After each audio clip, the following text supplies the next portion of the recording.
Assalamualaikum, salam sejahtera bagi kita semua. Perkenalkan saya Arianis Chan, salah seorang dosen pengampu manajemen pemasaran. Pada kesempatan yang baik ini saya akan membahas materi mengenai mengelola retail. Mari kita mulai dengan melihat beberapa kunci keputusan dalam pengelolaan retail, yaitu yang pertama target pasar, yang kedua ragam produk dan pengadaan, yang ketiga servis, yang keempat atmosfer toko, yang kelima penentuan harga, dan yang keenam adalah insentif. Setelah melihat kunci keputusan retail, mari kita perhatikan masing-masing kunci keputusan tersebut. Yang pertama adalah target pasar. Kesalahan dalam memilih target pasar bisa berakibat buruk. Contohnya adalah Riau Junction dan Tol Serbagria. Keduanya memiliki target pasar yang sedikit berbeda walau dari perusahaan yang sama. Kemudian yang selanjutnya adalah ragam produk dan pengadaan.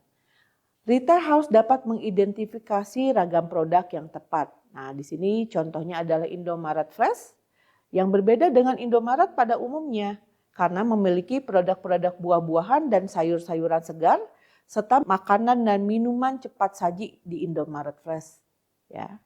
Selanjutnya yang ketiga adalah services atau layanan. Pengecer juga menghadapi preferensi konsumen yang sangat berbeda terhadap tingkat layanan tertentu. Sebagai contoh, pelayanan untuk nasabah BCA prioritas akan diberikan pelayanan khusus dan personal banker ketika akan mengelola keuangan di kantor BCA. Contoh lain mengenai services dapat dilihat pada restoran cepat saji, Pizza Hut dan Pizza Hut Delivery. Nah, Pizza Hut Delivery ini merupakan anak perusahaan dari Pizza Hut dengan produk yang sama. Namun yang membedakan dari kedua merek tersebut adalah Pizza Hut Delivery lebih fokus pada melayani sistem pembelian secara delivery. Sedangkan Pizza Hut berfokus pada pelayanan konsumen untuk dine-in atau makan di tempat. Sekarang mari kita jelajahi bagaimana atmosfer toko dapat membentuk pengalaman pelanggan. Nah, pengecer harus mempertimbangkan semua aspek dalam membentuk pengalaman pelanggan.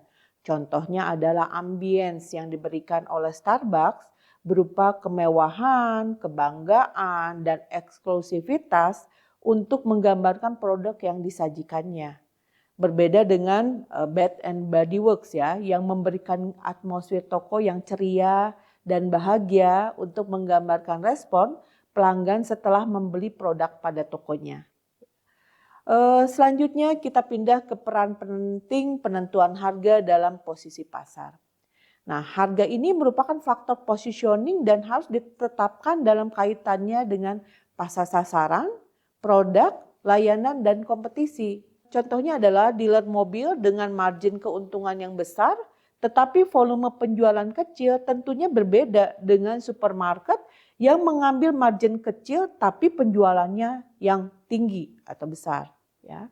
Selanjutnya kita beralih pada keputusan retail yang terakhir adalah insentif. Untuk membuat penawaran mereka lebih menarik bagi pelanggan, pengecer seringkali menggunakan insentif seperti misalnya harga diskon, diskon volume seperti beli satu dapatkan satu gratis, atau penawaran bonus dan kupon. Contohnya adalah Matahari Department Store yang sering memberlakukan harga diskon untuk beberapa segmen produknya. Tidak hanya itu, Matahari juga menerapkan penawaran bonus untuk pembelian kedua. Oke, selanjutnya kita akan mengeksplorasi mengenai strategi mengelola omnichannel dalam retail. Berdasarkan analisis target pasar, pengecer harus memutuskan saluran mana yang akan digunakan untuk menjangkau pelanggan mereka. Nah, meningkatnya ketergantungan pada berbagai saluran berarti bahwa saluran harus dirancang agar berfungsi bersama-sama secara efektif.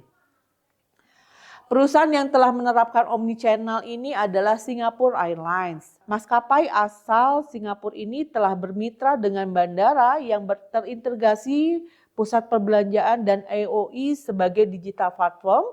Bahkan Singapore Airlines meluncurkan aplikasi dengan opsi pemesanan online, menerima boarding pass digital, dan mengunduh majalah pesawat di dalam aplikasi. Berikutnya brick and mortar retailers.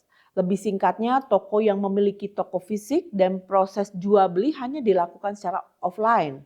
Contohnya adalah Indomaret, sebagai minimarket yang memiliki banyak gerai di Indonesia dan hanya melakukan penjualan secara offline.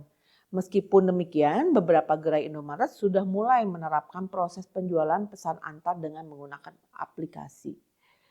Oke, selanjutnya online retail, di mana konsumen dapat berbelanja dari ponsel atau perangkat lain yang terhubung ke internet dimanapun. Online retail ini adalah bentuk perdagangan elektronik yang memungkinkan konsumen untuk membeli barang atau jasa atau berbelanja langsung dari ponsel, tab, laptop, atau perangkat lain yang terhubung ke internet di mana saja di dunia. Contoh yang paling terkenal adalah Amazon yang telah memberikan akses jual beli dengan berbagai macam produk secara online ke banyak negara. Oke, selanjutnya kita akan membahas integrasi omnichannel yang menyatukan toko fisik dan operasi online dalam pengalaman belanja. Omnichannel retailing biasanya mengacu pada cara brick and mortar retailers dan operasi online bisnis bekerja bersama-sama. Retail multisaluran mengacu pada bisnis dengan etalase fisik dan toko online. Tetapi operasinya dipisahkan menjadi saluran dari keseluruhan bisnis daripada terintegrasi. Sebagai contoh, omnichannel retailing ini adalah Eiger. Meskipun Eiger memiliki toko cabang di beberapa kota di Indonesia, tetapi Eiger tetap melayani penjualan melalui website dan e-commerce. Sekarang mari kita perhatikan strategi pengelolaan private labels dalam lingkungan retail. Private labels atau merek pribadi atau home brand atau disebut juga merek pengecer adalah merek milik pengecer yang bukan diproduksi oleh pengecer. Apabila kita ke Indomaret, kita sering melihat produk berlabel Indomaret itu sendiri, bukan? Nah, seperti tisu, air mineral, atau snack bermerek Indomaret. Produk-produk tersebut merupakan contoh dari pengelolaan private labels di Indomaret. Selanjutnya kita akan membahas mengenai wholesaler.